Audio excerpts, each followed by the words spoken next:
নমস্কার বন্ধু।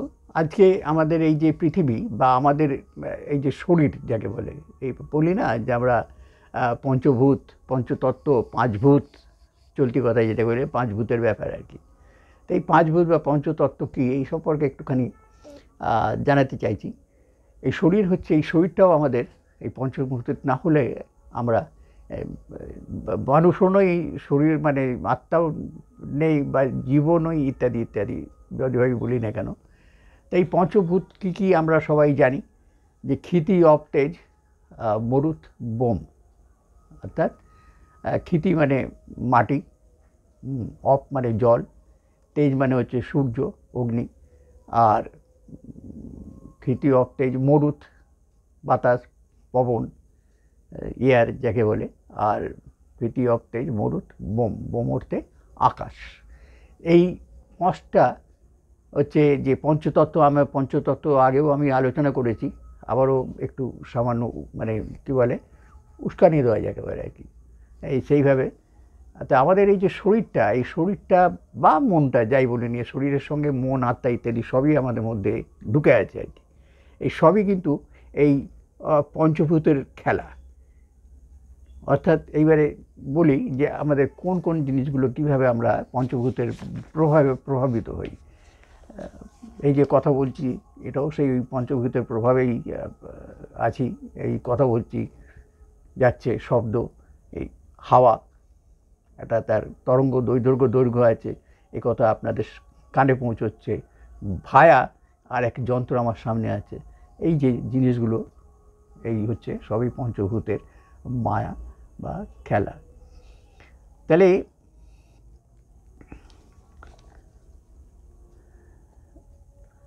তাহলে এই পঞ্চতত্ত্ব বলছে যা অনন্ত, যার শেষ নেই, সর্বদাই বর্তমান, আর যা হচ্ছে মহৎ, এর কাজই হচ্ছে মহৎ, খালি সৃষ্টি করা।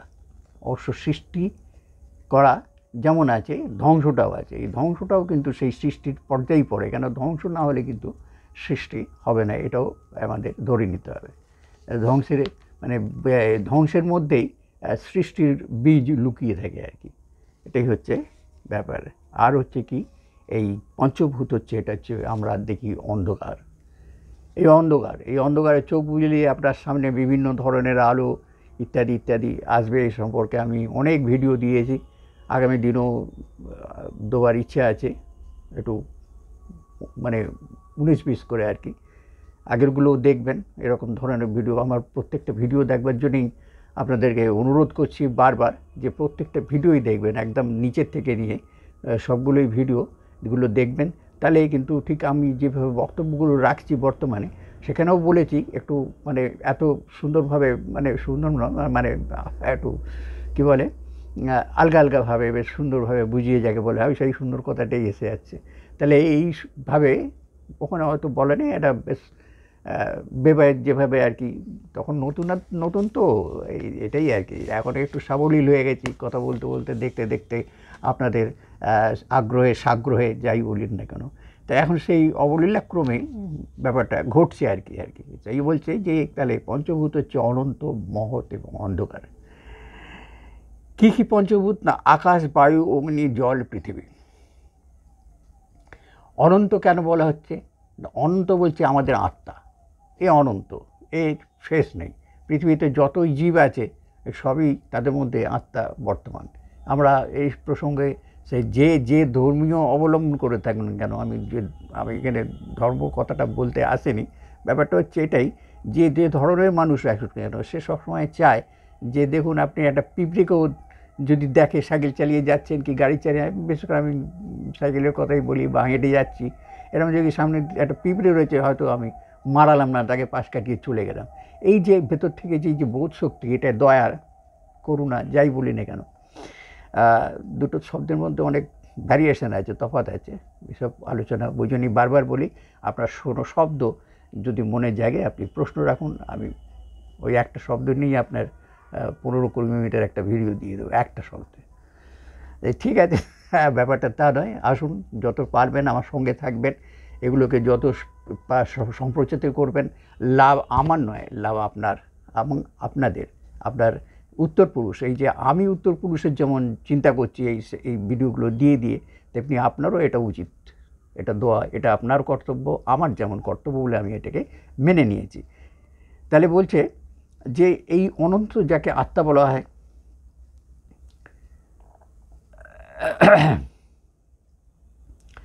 তাহলে পৃথিবী, জল, বায়ু, অগ্নি, আকাশ, এই তত্ত্ব যেমন আছে, 5টা জিনিস যেমন আছে, তার সঙ্গে আরও 3টে জিনিস যোগ হচ্ছে, মানে 8টা তত্ত্ব দিয়েই আমাদের এই সৃষ্টি।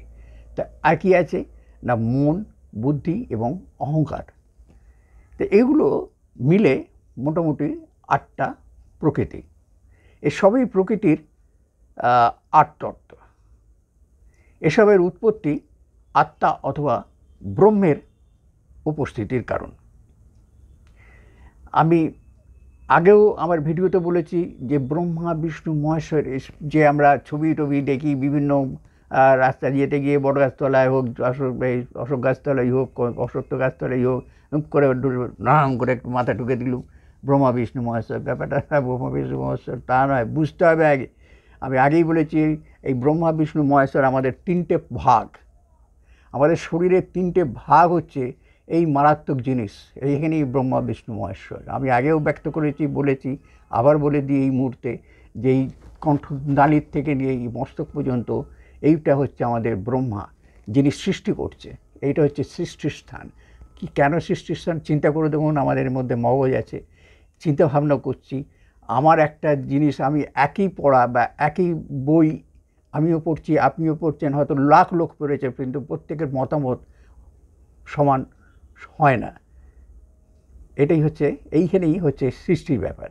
তারপরে সৃষ্টি কী হচ্ছে, এই যে আমি বলছি, আপনি শুনছেন, এই যে সবই দেখুন এই এখানে, ঠিক আছে, চোখ দিয়ে দেখছি, কান দিয়ে শুনছি, এইখানেই সব সৃষ্টির ব্যাপার। তাহলে এটাই হচ্ছে ব্রহ্মা, যিনি সৃষ্টিকর্তা। এইখান থেকে নিয়ে নাভি পর্যন্ত এটাই হচ্ছে আমাদের বিষ্ণু। বিষ্ণু অর্থাৎ কি করে, এর কাজ হচ্ছে প্রসারিত হওয়া, বিকাশ হওয়া। বিষ শব্দ থেকে বিষ্ণু শব্দটা এসছে। বিষ মানে যাকে বলে জাহার, পয়জন। এই বিষ এমনই প্রভাব ফেলে শরীরে যে সামান্য একটু কোথাও লাগলেই সঙ্গে সঙ্গে সারা শরীরে ছড়িয়ে পড়ে, এর এতই ক্ষমতা। যেমন কর্পূরেরও আছে এরকম কিছু কিছু ভেষজও আছে, যার একটু সামান্য গায়ে লাগলে বা খেলে ছড়িয়ে পড়ে। অর্থাৎ বিষ্ণু কথাটার মানে হচ্ছে প্রসারিত হওয়া, বিকাশ হওয়া, অর্থাৎ এটাই হচ্ছে পালন কর্ম। একটা ঘাস আপনার বাড়িতে যদি থাকে, দেখবেন আস্তে আস্তে সে বাড়তে বাড়তে বিকশিত হচ্ছে, শেষ পর্যন্ত একটা বনের আকার। বন কথাটার মানে হচ্ছে প্রসারিত হওয়া। তাইভাবে এই হচ্ছে বিষ্ণু। কীভাবে, এবং তার জন্য আমাদের কী করতে হয়, আমরা খাচ্ছি দাচ্ছি ইত্যাদি দিয়ে এটাকে এই ইঞ্জিনে যদি না দিই, এইখান থেকে যে রসগুলো বেরোয় সেগুলো নিয়েই আমাদের এই শরীরটা মেয়ে যায়, যতটা এই পালনকর্তা। ঠিক আছে। আর নাভির থেকে নিচে সেটাই হচ্ছে মহেশ্বর, অর্থাৎ সেখানে সৃষ্টিও যেমন আছে আবার ধ্বংসও আছে। তাহলে সেখান থেকে আমরা যেমন সৃষ্টিও করতে পারি নাভির নিচের অংশ থেকে, আবার সেইটা যেমন অপব্যবহার যদি হয় তাহলে কিন্তু ধ্বংসের পথে আমরা যাচ্ছি। এই হলো আমাদের শরীরটাই 3টে ভাগ করলেই এই ব্রহ্মা, বিষ্ণু, মহেশ্বর। আমরা খালি ওই আমাদের কানে কানে অনেকেই যারা দিয়ে গেছেন আগেকার দিনে, আমার ভিডিওগুলো দেখবেন যে এঁড়ে পণ্ডিত আর পণ্ডিত এঁড়ে, এটা দেখলেই বুঝবেন। আর অন্যান্য ভিডিওগুলো আছে যারা কুসংস্কার ছড়ায়, যারা এরকম একটা ভিডিও দেওয়া আছে, এইগুলো দেখবেন। ওই জন্যই বলি বারবার যে আমার ভিডিওগুলো সবগুলোই দেখতে থাকুন। আর যাই হোক, এখন কথা হচ্ছে যে এই পৃথিবী এইসব অথবা ব্রহ্মের উপস্থিতি, কারণ দেখুন এইখানে এসে এতগুলো কথা আমি বলে দিলাম। এইবারে পৃথিবীর সম্পর্কে, তাহলে পৃথিবী তত্ত্ব সেই তত্ত্ব যা বাকি সব তত্ত্বের বিকশিত হবার আধার, ক্ষেত্র। অর্থাৎ কিছু একটা পড়লো, ওইটা বীজ পড়লো, সে যেমন আস্তে আস্তে কী হয়, বীজ পড়লে মাটিতে প্রকৃতিতে বা ক্ষেত্রে সেটা কী হলে যেই আধার পেলো, ওই পঞ্চভূতের সাহায্যে সে কী করলো, আস্তে আস্তে তার বিকাশ ঘটতে হলো, অঙ্কুরিত হলো, বাড়লো, বাড়তে বাড়তে ডালপালায় বেরোলো, বিশাল বটগাছ। একটা আমরা দেখেছি বটগাছের যে বীজ একটা বালির দানার মতন, একটা বালিকণার মতন, কিন্তু সেটাই দেখা যায় যে বিশাল আকার ধারণ করে। দেখা যায় এমনও আছে যে আমি যাই এখনকার দেখি যে 5,000 বছরের পুরনো, বা আমাদের এই কলকাতাতেও কত পুরনো বটগাছ আছে। তাই সেই রকমই বলছে যে এর কাজ হচ্ছে বিকশিত করা আর হবার আধার, ঠিক আছে। আর আমাদের ভৌতিকতারও আধার, এই যে ভৌতিকতার আধার, এর মধ্যে আমাদের শরীরের মনে যে দাঁত হচ্ছে ক্যালসিয়াম আছে, আমাদের শরীরের মধ্যে নাইট্রোজেন আছে, আমাদের শরীরের প্রায় সমস্ত ধাতুগুলো, যেসব ধাতুগুলো দিয়ে আমরা কি করি, এই যে কারেন্ট, এই যে গ্রহ নক্ষত্র সূর্য চন্দ্র অন্যান্য যেসব গ্রহ বা গ্যালাক্সি আমরা যে জ্যোতিষীর কাছে গেলেই দেখতে পাবো যে এই বৃহস্পতি অমুক, এই মঙ্গল অমুক, এই ইত্যাদি, তাদের প্রভাবও কিন্তু এইভাবে আসে আমাদের শরীরের মধ্যে বিভিন্ন রকমের ধাতু বর্তমান। যারা হোমিওপ্যাথি চিকিৎসা করেন বা চর্চা করেন তারাই বুঝতে পারবেন যে আমার কথাটা আমি কী বলতে চাইছি। আমাদের মধ্যেই শরীরে আছে, ওই গিয়ে সেই জায়গাটাকে বার করে তারা নিয়ে আসে, সেই হিসেবেই কাজ হয়। তাই যাই হোক, এখন কথা হচ্ছে এটা হচ্ছে ভৌতিকতার আধার, এটা জড় জগতের অংশ। আমাদের যদি এই নিঃশ্বাস বা প্রাণটা যদি না থাকে, আমরা একটা ডালা, জড়, এর মধ্যে আমাদের কিছুই নেই। কে মারিয়ে গেল, কে ফেলে দিয়ে গেলো, কে কুকুর টেনে নিয়ে গেল, ইত্যাদি ইত্যাদি সম্পর্কে আমাদের কোনো জ্ঞান থাকে না, আমরা একটা জড় পদার্থ। কিন্তু যখনই এর মধ্যে ভৌত গুণগুলো আসছে, অর্থাৎ এটা যদি পৃথিবী, এটা মাটির সম, তাহলে মাটি, আমাদের শরীরটা তাহলে জড়, মানে মাটি ধরে নিই, এটাই ক্ষেত্র। আবার যখন সংযোগগুলো আসে, এই সূর্যের আলো, চাঁদের আলো, ওই যে গ্রহ নক্ষত্রের যে তাদের সামান্যতম হলেও অণু বা পরমাণু যাকে বলে, সেই যেগুলো দিয়েও আমাদের যখন এর মধ্যে প্রভাব বিস্তার করে, বাতাস আছে ইত্যাদি পঞ্চভূত যেই সবগুলো যখন করে, তখন আমাদের কি হয় না, এটা ক্রমশ বাড়ে। তার আগে পর্যন্ত কিন্তু আমরা যে শরীর হচ্ছে হিসেব মতন জড়ো, শ্বাস নেই অর্থাৎ প্রাণ নেই, জড় পদার্থ, আমি লাশ। তাই হচ্ছে যে শরীর হচ্ছে জড় জগতের অংশ, আমাদের শরীর ও এই জড় জগতের অংশ, এর মাধ্যমেই আমাদের ভৌতিক শরীরের সৃষ্টি। কিন্তু তাতে যতক্ষণ না প্রাণ আসে, ততক্ষণ পর্যন্ত এটা জড়। যতক্ষণ না অন্যান্য তত্ত্বগুলো এর মধ্যে না আসে, অন্যান্য তত্ত্বগুলো পৃথিবী ছাড়া, এটা তো পৃথিবী পর্যায়ে চলে গেলাম, শুধু জড় পদার্থ যখন আমাদের শরীর, বাকি যে 4টে পদার্থ, তখন সেগুলো যদি না আসে আমার মধ্যে, তাহলে কিন্তু আমরা প্রাণী বা জীব নই, তাহলে ততক্ষণ আমরা জীব নই। তাই যেসব তত্ত্ব, ধাতু এবং অধাতু দিয়ে এই পৃথিবীর সৃষ্টি, এই পৃথিবীটা যে আমরা, পৃথিবীটা আছে, ইউনিভার্স, হ্যাঁ, বা আর্থ, এই যে আছে, এর মধ্যে প্রচুর জিনিস আছে। আমরা পেট্রোলিয়াম থেকে বিভিন্ন জিনিস তৈরি হচ্ছে, কয়লা থেকে বিভিন্ন জিনিস তৈরি, বিভিন্ন রকম ধাতু, এই সোনা, রূপো, প্ল্যাটিনাম, ইউরেনিয়াম, আরও সব ভ্যানেডিয়াম, বিভিন্ন ধরনের যে ধাতুগুলো আছে, সেই সব কিছুই কিন্তু এই পৃথিবীর মধ্যে বর্তমান। ঠিক তেমনি আমাদের এই শরীরের মধ্যে, পৃথিবীর মধ্যে যত রকম ধাতু বা গুণ আছে, সবগুলোই আমার মধ্যে, এই শরীরের মধ্যে আছে। সেও ক্রমশ আকর্ষণের মাধ্যমে আমাদের মধ্যে বিকশিত হয় তার গুণগুলো। এই তাহলে যত দিয়ে চলি এই পৃথিবীর সৃষ্টি, তার সবগুলো দিয়ে আমাদের এই দেহের সৃষ্টি। এলো পৃথিবী, আমরাই আছে পৃথিবী, অর্থাৎ আমরা হচ্ছে জড় পদার্থ। এবার আসছি জল। তো জলের মাধ্যমেই এই জড় জগতের উৎপত্তি। এরা আমরা যারা বিজ্ঞান পড়েছি কম বেশি, এই জলের মাধ্যমেই, বা আমাদের যে কী বলে, বয়স হয়ে গেছে তো ভুলে যাই আর কি।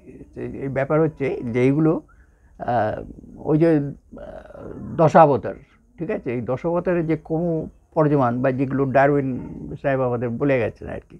তাহলে এই জলের মাধ্যমেই আমাদের এই জগতের উৎপত্তি।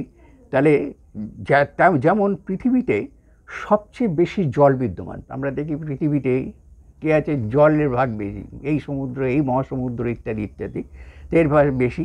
তেমনি আমাদের শরীরেও জলের ভাগ বেশি।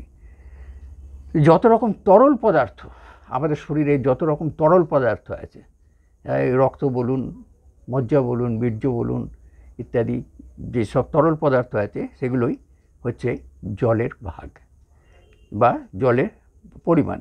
আর এর পরিমাণ হচ্ছে কত, আমাদের শরীরে শতকরা 70 ভাগ। পৃথিবীতেও যেমন অবস্থা, আমাদের শরীরের মধ্যেই 70 ভাগ জল বর্তমান। তাই যত রকম তরল পদার্থ আমাদের শরীরে বর্তমান সেগুলোই হচ্ছে জল তত্ত্ব। জলই হোক আর রক্তই হোক, চর্বি হোক, অন্যান্য রস বা এনজাইমই হোক। এবার আসছে অগ্নি। অগ্নি আমাদের শরীরে অগ্নিতত্ত্ব বর্তমান। তো অগ্নিতত্ত্ব, এই অগ্নির মাধ্যমেই জলতত্ত্বের উৎপত্তি।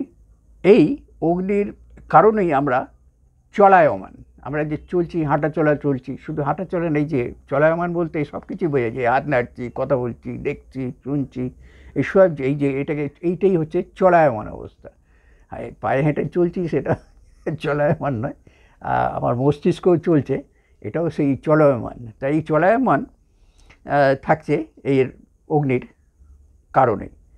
তাহলে এই অগ্নিতত্ত্ব আমাদের শরীরের তাপটাকে ঠিক রাখে, তা আমাদের এনার্জি দেয়, পাওয়ার, এনার্জি, তা শক্তি বৃদ্ধি করে। আমাদের গ্রহণ করা খাদ্যসমূহ অগ্নির দ্বারা পাক হয়ে আমাদের শরীরকে পুষ্ট করে ও ব্যক্তিত্ব প্রদান করে এবং আমাদেরকে নিরোগী করে তোলে। ভারতীয় সংস্কৃতিতে অগ্নিতত্ত্বকে অগ্নি দেবতা রূপে মান্য করা হয়। আমি আগেই বলেছি যে এই যে বললাম, এই ব্রহ্মা, এই বিষ্ণু, তাহলে আমি বললাম যে খেলেই পরিপাক হচ্ছে, পরি সুন্দরভাবে পাক, অর্থাৎ আমরা খাচ্ছি কীভাবে, যে ওটা আমরা খাচ্ছি মাছ, মাংস, ডিম, হ্যান ত্যান 14-15 রকম 20 রকমের খাবার একসাথে এক থালায় বসে খাচ্ছি, ওটা যে কীভাবে পরিপাক হচ্ছে এ পর্যন্ত, সেটাই হচ্ছে আশ্চর্য। আমার গোপ ও গোপিনী ভিডিওটা দেখবেন, বুঝতে পারবেন। এই গোপিনী ওরাই, যারা ওখানে রান্নাবান্না করছে আর কি, আমাদের খাবারগুলো যাচ্ছে এই অগ্নি দিয়ে, আগুন দিয়ে পরিপাক করে আমাদের শরীরে বিভিন্ন রকমের রস এবং ধাতু তৈরি করছে, যাতে আমরা সুস্থ এবং নিরোগী থাকি এই অর্থে। আর এবারে যদি আপনার কি বলে, মনটা যদি চঞ্চল হয়, উল্টোপাল্টা খেলেন, তাহলে তো তার উল্টোটাই হবে। এই ব্যাপার, এনার্জিতে আমাদের শরীরকে পুষ্ট করে, শক্তি প্রদান করে এবং নিরোগী রাখে। ভারতীয় সংস্কৃতিতে আমাদের ওই অগ্নিতত্ত্বকে অগ্নির দেবতা রূপে মান্য করা হয়। এই অগ্নি হচ্ছে জীবনদাতা এবং জীবন হর্তা বলে মান্য করা হয়। তাহলে অগ্নি কি আমাদেরকে যেমন জীবনও দিচ্ছে, তেমনি জীবনকে হরণও করছে, হর্তা। ওই যে হর্তা কর্তা আর কি, কর্তাও বটে, হর্তাও বটে। তাই বলছে মান্য করা হয়, যতক্ষণ পর্যন্ত এই অগ্নি আমাদের শরীরে বর্তমান, ততক্ষণই আমরা জীবিত। আগেই দেখি ডাক্তার আসে, আগেই হাতটা দেখছে, টেম্পারেচার দেখছে, কতটা কী পরিমাণ ইত্যাদি, এর কম বেশি হলেই আমাদের বিপরীতগামী হচ্ছি আর কি। তাই বলছে যতক্ষণ পর্যন্ত অগ্নি আমাদের শরীরে বর্তমান, ততক্ষণই আমরা জীবিত। যদি এ সম্পর্কে আমরা সতর্ক না হই, তাহলে এই অগ্নি আমাদেরকে কষ্ট দেয়। খুব স্বাভাবিক, আমরা তো দেখি জ্বর জ্বালা ইত্যাদি হয়, বা বেশি খেয়ে ফেললে বায়ুর প্রভাবে পেটটা আইডাই করতে থাকে, অম্ল হচ্ছে, বিভিন্ন রোগের সৃষ্টি হচ্ছে। আজকাল তো একবারে সবাই হাঁটু ব্যথা আর কি বলে সুগার ইত্যাদি, যেটা বেশি দেখা যাচ্ছে এখন আর কি। ইচ্ছা আছে তো, সবই ইচ্ছা আছে। তা ব্যাপার হচ্ছে, ইচ্ছেটা পূরণ হয় তখনই। বলে দিই, যেটা আমার সবচেয়ে বড় হচ্ছে, আমি একটু খামখেয়ালি লোক আছি। যদি আপনারা প্রশ্ন রাখেন, যা এরকম ধরনের ভিডিও দিন, তাহলে আমারও ভালো লাগবে, আমার একটা উৎসাহ, এই একটা কাজ পেয়েছি। আর যদি না থাকে, ওই ঠিক আছে, ও হবে খুন, দেবো খুন, করবো খুন, এই ব্যাপার আর কি, যা হয়ে থাকে আর কি। এই আমাদের অগ্নি সম্পর্কে শুনলেন। এবারে আসছি, আমি এইগুলো বলার উদ্দেশ্য হচ্ছে যে এই সম্পর্কে যদি আমাদের ধারণা থাকে, তাহলে আমরা নিজেরাই নিজেদেরকে একটু সতর্কভাবে থেকে, ওই যেটা আগের ভিডিওগুলোয় দেখিয়েছি, সাধনা ইত্যাদি দেওয়া আছে, পঞ্চতত্ত্ব ইত্যাদি, এগুলো সম্পর্কে আমরা সচেতন হলে, তাহলে আমাদের জীবনের যে জীবনযাপন যে পদ্ধতি, সেটা সুন্দরভাবে চলবে। এতেই যেমন আপনার অর্থ সাশ্রয় হবে, অর্থ সাশ্রয় মানে শুধু আপনার উন্নতি ব্যাপার নয়, আপনার পরিবারের এবং উত্তরপুরুষের জন্য ওটা মানে উন্নতির একটা সুযোগ আপনি রেখে যাচ্ছেন আর কি। এবার আসি বায়ুতে। বায়ুর কারণেই অগ্নির উৎপত্তি। এই বায়ু না থাকলে উৎপত্তি হবে না। এখানে যত হাওয়া দেবে এর ঘষা লাগে, এরও একটা প্রভাব আছে। তাই উৎপত্তি আমাদের শরীরে বায়ু, প্রাণ বায়ু রূপে বিদ্যমান। এই যে শ্বাস নিচ্ছি, এই শ্বাস প্রশ্বাস নিচ্ছি, এটা হচ্ছে আমাদের প্রাণবায়ু। এরও ভাগ আছে, 49 রকম বায়ু আছে। আমার ভিডিও দেওয়া আছে, দেখে নেবেন। আগামী দিনও একটু দেবো ভিডিও, দেখতে থাকবেন, সঙ্গে থাকবেন। এবার একটু অন্য ধরনের, আগে যেমন পুরোপুরি আমি বই নিয়ে পড়তে একটু ডিস্টার্ব হতো সবারই, এখন একটু ওই বলছি। ভিডিও বড় হোক ক্ষতি নেই, দেখে নেবেন টুকরো টুকরো ভাগ করে আপনাদের মতন করে, আমাকে টুকরো করবেন না যারা। তাহলে এই যে বলছে কি, এই বায়ু শরীর থেকে যদি বেরিয়ে যায় তাহলেই আমাদের প্রাণও বেরিয়ে গেল। তা আমাদের শ্বাসের মাধ্যমেই বেঁচে আছি, এটা আছে বলেই আমাদের জীবন নিশ্চিত। আমাদের এই জীবনই হচ্ছে বায়ুতত্ত্ব। আগামী দিনে আমি এই বায়ুতত্ত্ব সম্পর্কে দেবো, মনে হয় একটা চিন্তাভাবনা আছে। বায়ুতত্ত্ব বলতে কি, এই যে মন্ত্রের প্রভাব, মন্ত্র যেগুলো আছে আমাদের, যে নানা ধরনের মন্ত্র দেখে, এই মন্ত্র সম্পর্কে একটু আলোচনা রাখার ইচ্ছা আছে। এটা আগাম বলে দিলাম, ঠিক আছে, মনে রাখবেন। আর আরেকটা জিনিস আমি বলি, আমি ভিডিও করি কিন্তু সেলফিতে। এটা সেলফি ভিডিও আছে। আমার কথাগুলোকে আপনারা অনুসরণ করবেন, আমার এই ডাইনা বাঁয়া নিয়ে চিন্তা করবেন না। আমি যা বলছি, আমার বলবো যখন এটা বাঁ দিক, দেখুন আপনাদের কাছে ডান দিক লাগছে হয়তো, আর কিন্তু এইটাই হচ্ছে ব্যাপার সেটা। এইবার আসছি আকাশতত্ত্ব। এ এক বিরাট তত্ত্ব। তো বলছে আকাশতত্ত্ব এমনই এক তত্ত্ব যাতে পৃথিবী, জল, বায়ু, অগ্নিতত্ত্ব বিদ্যমান। তো এটা, এই আকাশই আমাদের ভেতরে আত্মার বাহক। আমাদের যে আত্মা বলি, এই যে 5টা তত্ত্বর পরেও আরও 3টে তত্ত্ব আমি বললাম, যে হচ্ছে মন, বুদ্ধি এবং অহংকার। এই আত্মার উদ্ভব হচ্ছে এই আকাশ তত্ত্বের মাধ্যমে। এও ভূতের খেলা আর কি, কোথা থেকে কি আসছে, আমি সৃষ্টি হলাম, আমি অমুক আত্মা। ভূতে পাওয়ার মতন আমরা তো দেখি অনেক সময়, আগেকার দিনে খুব দেখা যেত, এখন একটু কমেছে বিজ্ঞানের উন্নতিতে, নিজেদের চিন্তাধারা পরিবর্তনে। তাই অনন্ত আমাদের মনও, তাই বলছে যে তত্ত্ব, এই তত্ত্ব অনুভব করতে গেলে সাধনার প্রয়োজন। এই সাধনা সেই আধ্যাত্মিক সাধনা। একটু এই শ্বাস প্রশ্বাসকে নিয়ন্ত্রণ করতে হবে। আমাদের যে 6টা চক্র আছে, সেই 6টা চক্রকেও নিয়ন্ত্রণ করতে হবে, তাতে যেতে হবে, আসা যাওয়া করতে হবে, এই রকম ব্যাপার আছে। এর হচ্ছে সম্পূর্ণ ওই আধ্যাত্মিক সাধক, যারা যোগী মহাযোগী হতে চান, তাদের কাছেই এই আকাশ তত্ত্বটায় বেশি কাজে লাগে আর কি। আমাদের কাছে ওই হাওয়া পাচ্ছি, বেঁচে আছি, খেতে পাচ্ছি, এই যথেষ্ট। বৃষ্টি হচ্ছে আকাশ থেকে, ধান উঠছে, খেতে অমুক তৈরি হচ্ছে, বাজারে হচ্ছে, মূলো হচ্ছে, এই শীতকালে কপি হচ্ছে, গরমকালে আম হচ্ছে, এই ওটাই আমাদের আনন্দ, ওটাই আমাদের সব কিছু ভোগ এবং তৃপ্তি।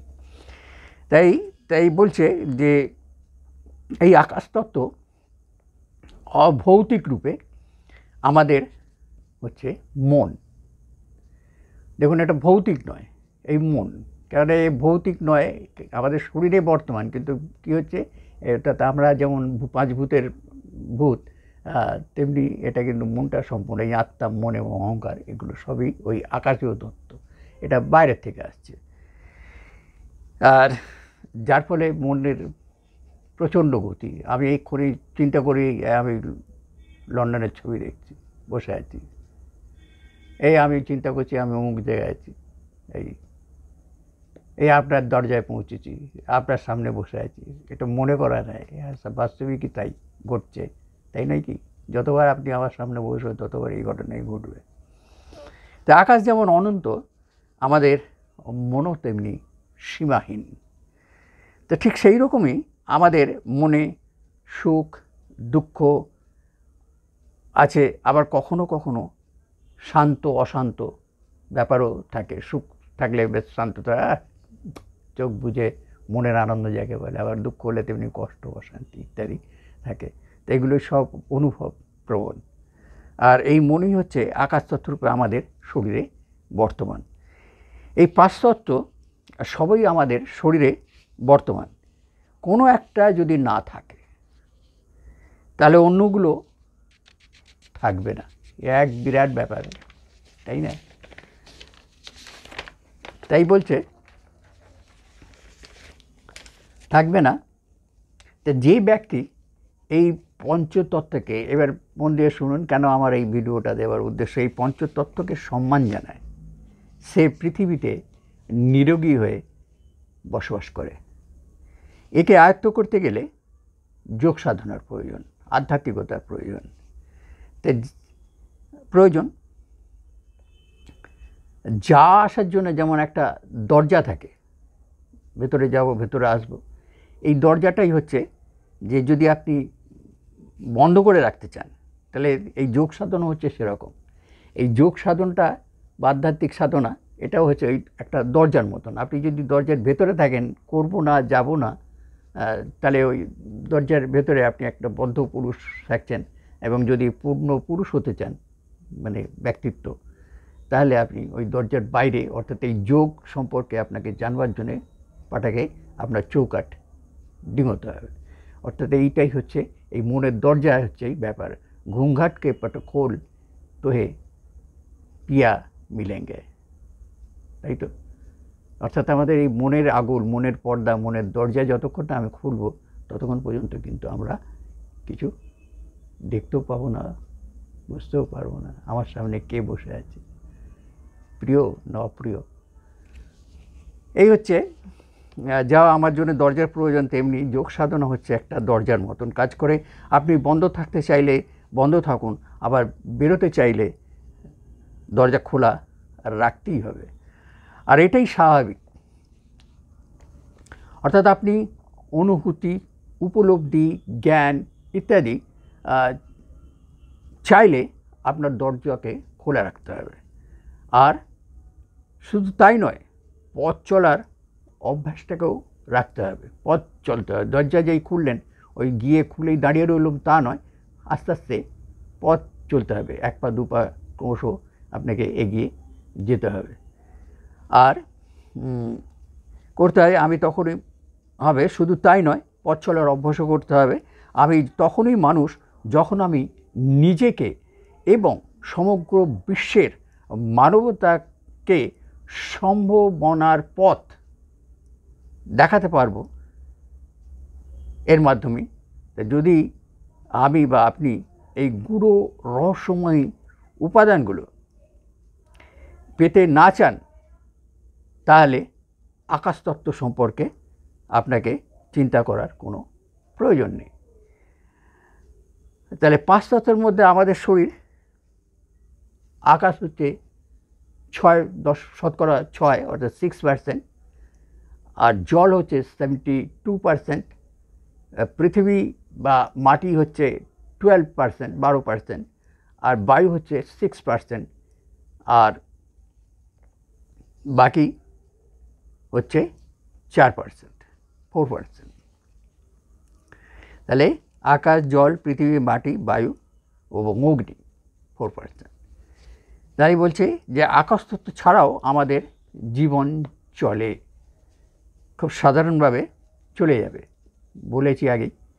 তো যারা বিশেষভাবে বাঁচতে বা জীবন কাটাতে চান তারাই আকাশতত্ত্বের চর্চা করতে পারেন।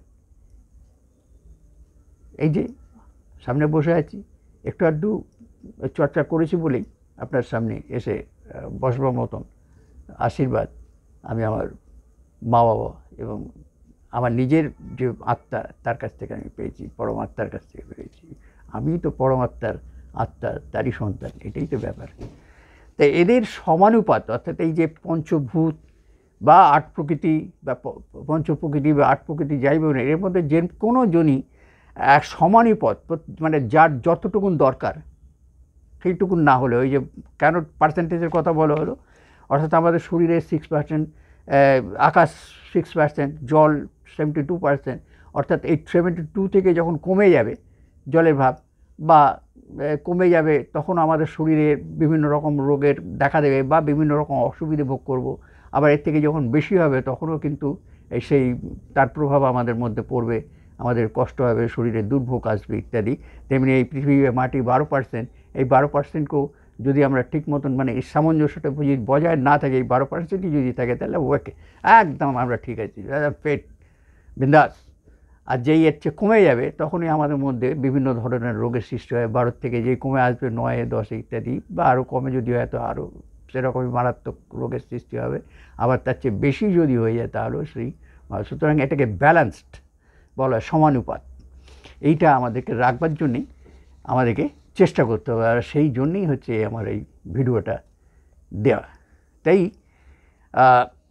বলছে যে আমরা এদের সমানুপাত কম হলে আমাদের শরীরে রোগের উৎপত্তি হয়, এবং এই তত্ত্বজ্ঞান থাকলে কোন তত্ত্বের প্রভাবে কী রোগ উৎপত্তি ও তার প্রতিকার কী এবং প্রতিরোধ করার যে জ্ঞান জন্মায়, এগুলো সম্পর্কে যদি একটু নাড়াচাড়া করি। আপনি প্রশ্ন করুন, আমি আছি, কী আছে, আপনার সময় নেই না, আমার সময় বিরাট সময়।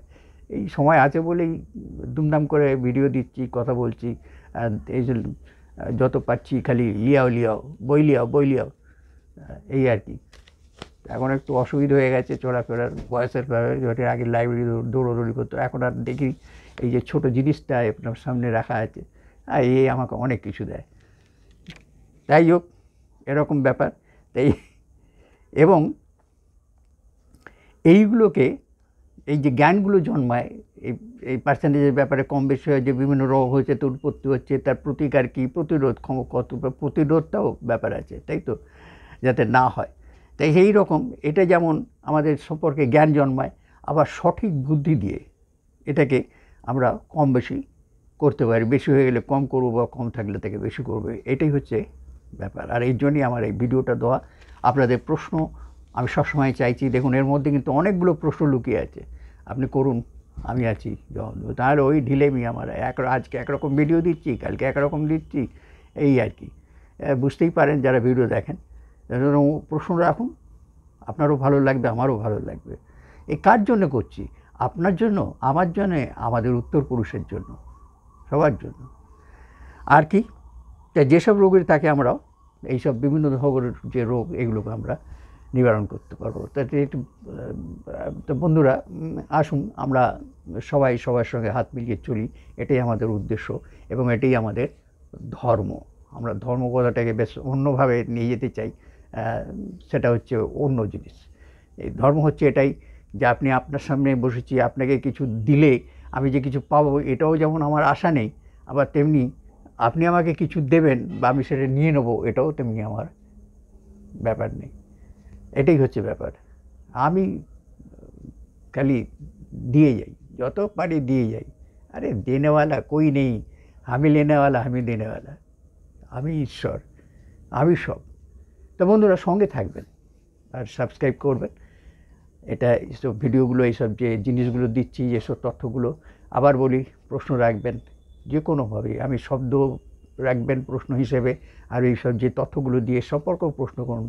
আমাকে একটু মানে খেলাতে দিন, আমি এনার্জেটিক থাকবো আর কি। ব্যাপারটা এটাই আর কিছু নয়। নমস্কার বন্ধু, সঙ্গে থাকবেন, সঙ্গে রাখবেন। ধন্যবাদ।